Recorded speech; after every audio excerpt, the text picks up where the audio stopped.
তৃণমূল কংগ্রেসের এই সরকার এতটাই অপদার্থ হয়ে উঠেছে যে জনতাকে প্রতিবাদ করার ভাষাটুকু তারা দিতে চায় না, প্রতিবাদ করার পরিসরটুকুও দিতে চায় না।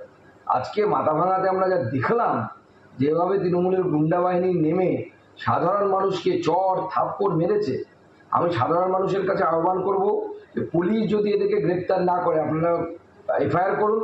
পুলিশ যদি এদেরকে গ্রেপ্তার না করে, গোটা মাথাভাঙা শহরের মানুষ সবাই একসাথে নেমে এদের বাড়িতে যান, এদের বাড়িতে ঘেরাও করে রাখুন। এই নাগরিক সমাজের আন্দোলন কিংবা জুনিয়র ডাক্তারদের আন্দোলনের যৌক্তিকতা আছে, তারা যে আন্দোলন করছে এটা যুক্তিসঙ্গত।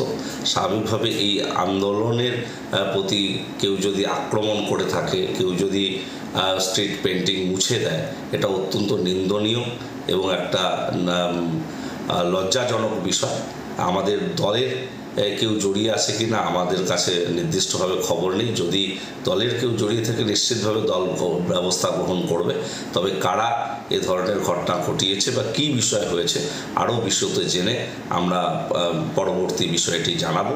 তবে এটুকু বলতে পারি, তৃণমূল কংগ্রেস তাদের অবস্থান স্পষ্ট করেছে যে জুনিয়র ডাক্তার কিংবা নাগরিক সমাজের আন্দোলন, সেই আন্দোলনের যুক্তিসঙ্গত।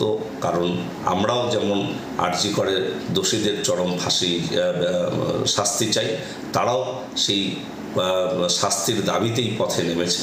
তো স্বাভাবিকভাবে এটার উপর কেউ যদি আক্রমণ করে থাকে, এটা আমাদের দল অনুমোদন করে না এবং এটা অত্যন্ত নিন্দাজনক, নক্কারজনক। তবে দলের কেউ জড়িয়ে আছে কিনা আমাদের কাছে এখনো সুস্পষ্ট নয়। আমরা খোঁজ নিয়ে বিষয়টি যথাযথভাবে জানাতে।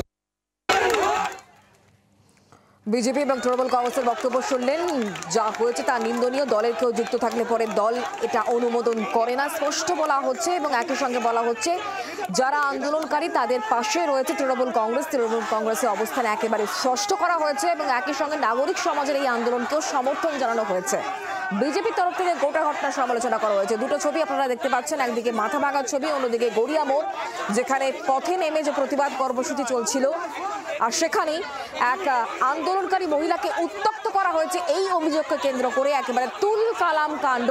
ঘটনাস্থলে বিশাল পুলিশ বাহিনী আসে এবং পুলিশের বিরুদ্ধেও কিন্তু আন্দোলনকারীরা তারা কার্যত ক্ষোভ উগরে দিচ্ছেন, সেই ছবি স্পষ্ট হচ্ছিল। গড়িয়া মোড়ের ছবি দেখতে পাচ্ছেন, আর অন্যদিকে দেখতে পাচ্ছেন কোচবিহারের মাথাভাঙার ছবি, যেখানে পথে যখন প্রতিবাদ চলছিল, একে লিখে প্রতিবাদ চলছিল, সেই সময় তা মুছে দেওয়া হয়েছে এমনই অভিযোগ করা হচ্ছে। এমনকি আন্দোলনকারী একজন সিপিএম কর্মী, তাকে মারধর পর্যন্ত করা হয়েছে, এই অভিযোগ করা হচ্ছে। এবং বলা হচ্ছে পুরোটাই তৃণমূল কংগ্রেস করেছে, এমনটাই অভিযোগ করা হচ্ছে, যদিও শাসক শিবিরের তরফ থেকে অভিযোগ উড়িয়ে দেওয়া হয়েছে।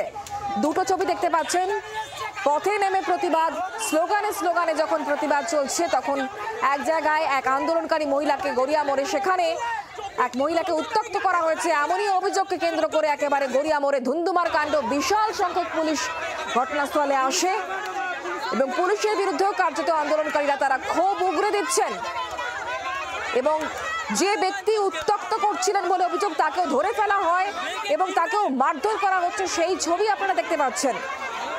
এরপর তাকে পুলিশের হাতে তুলে দেওয়া হয়। আর অন্যদিকে মাথাভাঙায় সেখানেও পুলিশকে আসতে হয়, কারণ যখন পথে লিখে একে প্রতিবাদ চলছিল, সেই সময়তেই কিন্তু লেখা আঁকা মুছে দেওয়া হয়েছে। তৃণমূল কংগ্রেসের বিরুদ্ধে এমনই অভিযোগ করা হচ্ছে। যদি অভিযোগ অস্বীকার করা হয়েছে, আরও অভিযোগ রয়েছে যে এক সিপিএম কর্মীকে মারধর পর্যন্ত করা হয়েছে। বাংলার আওয়াজ, বাঙালির আবেগ, জি 24 ঘন্টা।